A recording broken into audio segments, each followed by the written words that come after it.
Morning, everybody. Happy Thursday. We got more Seahawks stuff to go through. So, today is the final day of 2021 Seahawks training camp. Today is the last day for a lot of Seahawks players. Obviously, the whole training camp thing doesn't really mean anything because we're still going to have practices all year, obviously, and those are not that different from training camp in effect. But a lot of guys who are on the team today practicing at the VMAC will not be Seahawks the next time we practice at the VMAC.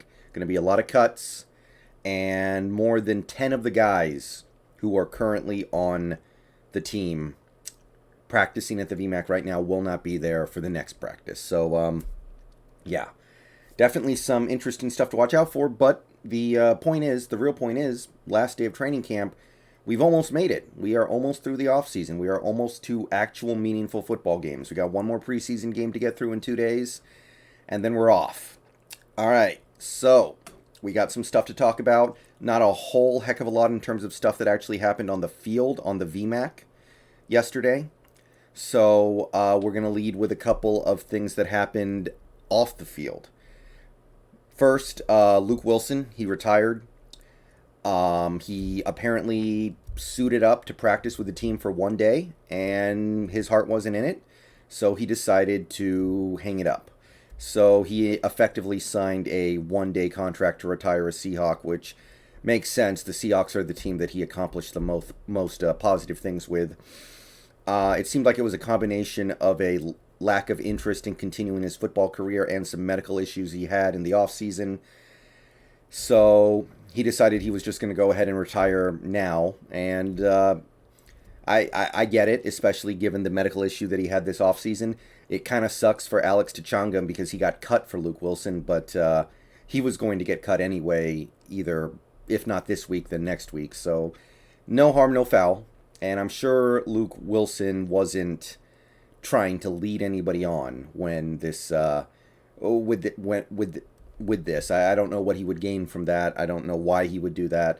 I'm sure it was just a thing where he genuinely got out there on the field and then realized he didn't want to do this anymore, and he didn't know until he got out there.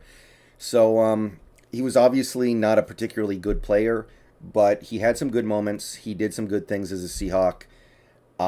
He made over $10 million in salary in his career, so he should be fine. Hopefully, he didn't have to give it all to the government.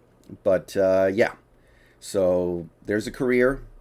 Probably the best player we got in his draft class, by the way, which is a little sad, but it's probably true. So long, Luke. Okay, so the other interesting thing to discuss right now when it comes to the Seahawks is Quandre Diggs. And I don't want to bite on clickbaity type topics, but a few people have suggested that Quandre Diggs is kind of doing the Dwayne Brown. He is kind of doing a hold in. And I don't feel like we have enough information to say that yet. However, Quandre Diggs did not practice on Tuesday, and Pete Carroll said that Diggs was just getting the day off. He wasn't injured, he was just getting a day off. Diggs also did not practice yesterday, Wednesday, so he missed practice 2 days in a row. He was there, but he was not taking part. And some people have suggested that this is the start of a hold-in on the part of Quandre Diggs trying to get a new contract. And I was aware of the possibility of him taking a measure like this in order to try to get his extension because Diggs will probably never have more value than he does right now coming off a Pro Bowl season. I don't think he's going to make the Pro Bowl again this year. I don't think he's going to have 5 or more interceptions this year. I think that his leverage for a big contract will never be higher than it is right now. And I think that he's looking at it and wondering, well, what if I only get 2 interceptions or 3 interceptions this year? My leverage goes way down. I might not be able to get the big bucks next year. So it doesn't shock me, or it wouldn't shock me if he decided to pursue getting a bigger, longer-term deal now. Effectively doing what Dwayne Brown is doing.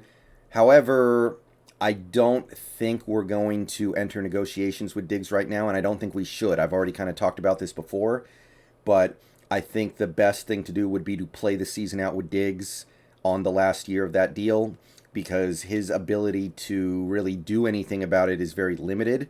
He is a very good player, but we do have very good safety depth with Marquise Blair and Ryan Neal and maybe even Ugo Amadi. And he hasn't made a ton of money in his NFL career. It's not like Dwayne Brown, who has already made, I think, what did we say, 70 million plus.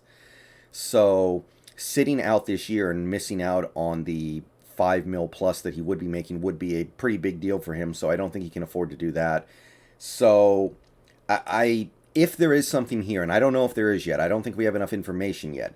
Diggs is a veteran who played very well for us last year and knows this defensive scheme. He doesn't need to practice every day, so it could just be that. But if there is something here, I don't think it's going to amount to very much. All right, other than that, just a few notes from the actual practice field at the VMAC. Corbin Smith had a couple of notes. He had high praise for Willson, hit the last two practices. 2 long passes for touchdowns yesterday, including a D. Eskridge 50-yarder. We'll come back to D. Eskridge in a minute here. He made that great touchdown pass to a Tyler Lockett yesterday, or 2 days ago now.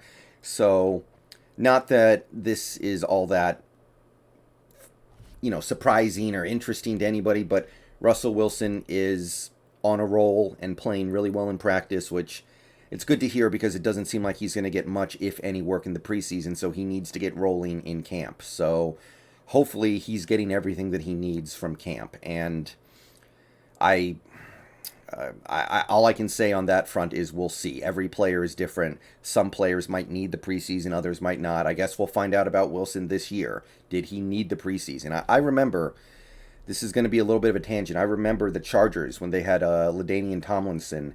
They would give him the entire preseason off because they didn't want to put more wear and tear on his body. And there were some seasons where he came out of the gate slow. And I remember watching some old Chargers games, thinking to myself, maybe this guy could have used some preseason reps. I know you don't want to put the wear and tear on his body. Maybe you're willing to live with having a lesser LaDainian Tomlinson for a few games. But I remember thinking, maybe the sitting out the whole preseason has something to do with this. Corbin Smith had a few other observations from the training camp practice yesterday. Most of them centered around Dwayne Eskridge. He has rocketed off the PUP list, it sounds like. He's had somewhat limited reps, but he's getting more and more time with each practice. But he's caught 2 touchdowns. He beat Trey Flowers on a slant in the red zone for a touchdown. He blew past Asari Crosswell on a long touchdown pass from Willson. So Eskridge looks really good in practice. Now, it seems very possible that we will see him in the last preseason game. I know a lot of people are wondering about that. So I think there's a pretty good chance that we will see him in that final preseason game. I would like to see at least a little bit of him, even if he doesn't catch a pass. So hopefully we get that. There was also some positive words to say about Carlos Dunlap, who has not practiced very much this offseason or played in the preseason at all. He had an excellent day yesterday. Obviously no sacks because it's training camp, but he had several very good plays. Good to hear, but from a guy like Dunlap, not surprising. And then you had John Reid. He made a strong first impression with Trey Brown nursing an injury. And he held up well against DK Metcalf, breaking up a pass intended for him, having good coverage in another play on DK Metcalf. So far, so good for John Reid. I don't know what his odds are of making this team, but hey, good start, I guess. That's really all there is to say. I've seen some evidence that indicates that Trey Brown might miss a little bit of time, which really sucks because he was coming along, which might be part of the reason why we traded for John Reid. Still no word on Ryan Neal. I have no idea how long Ryan Neal's going to be out. Hopefully not too long. LJ Collier set out with a undisclosed injury, but didn't get the sense that was anything too significant. And that's really all there is from this edition of Seahawks training camp updates. Obviously, we're ready for it to be over, right? We're ready to stop talking about practice, and we're ready to start talking about actual game stuff. Maybe I'll come in with another report later today if something else happens, but more than likely, we're just going to be chilling until that final preseason game on Saturday. So, see you guys later today in stream probably. Peace out. Go Hawks. And yeah, some good things coming out of camp. Happy trails to Luke Willson. He was not a great player by any stretch, but he was a player that I was happy was here more often than I was unhappy that he was here.